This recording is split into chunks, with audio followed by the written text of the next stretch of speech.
Hello, this is Andrew and this is my play of the day from January 19 on a 25-50 blind table.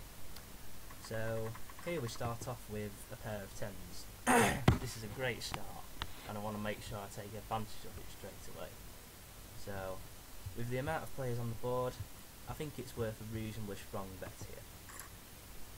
So I bet 1,300.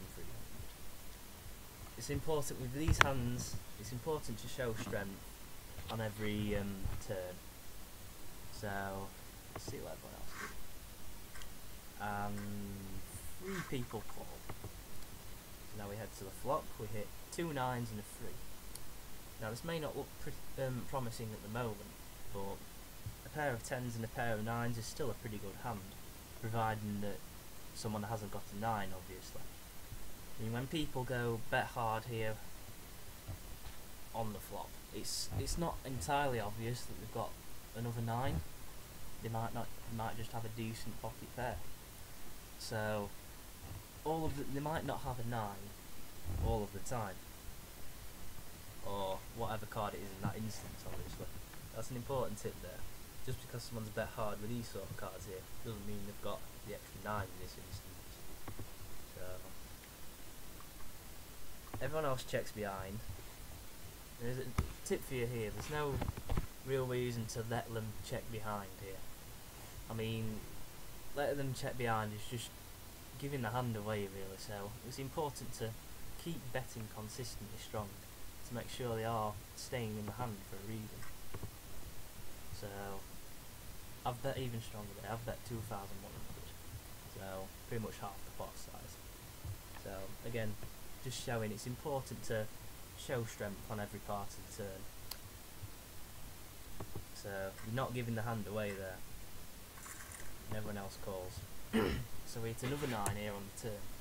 Now that's a nicer card than you might think, and this is something we covered in one of our previous videos where there were 3 jacks on the table, and it's very unlikely that someone else had the other jack, although in that instance I did.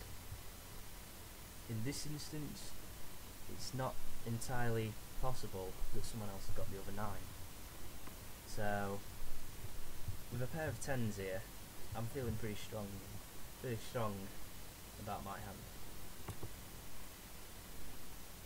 Tony checks again, so I think he must be waiting for something. So I'm going to take right advantage here and go all in. And that shows he must have been waiting for something because he folded, and Daniel calls that.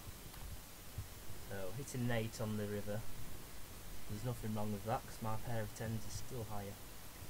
So we've got 3 9s, a 3 and an 8.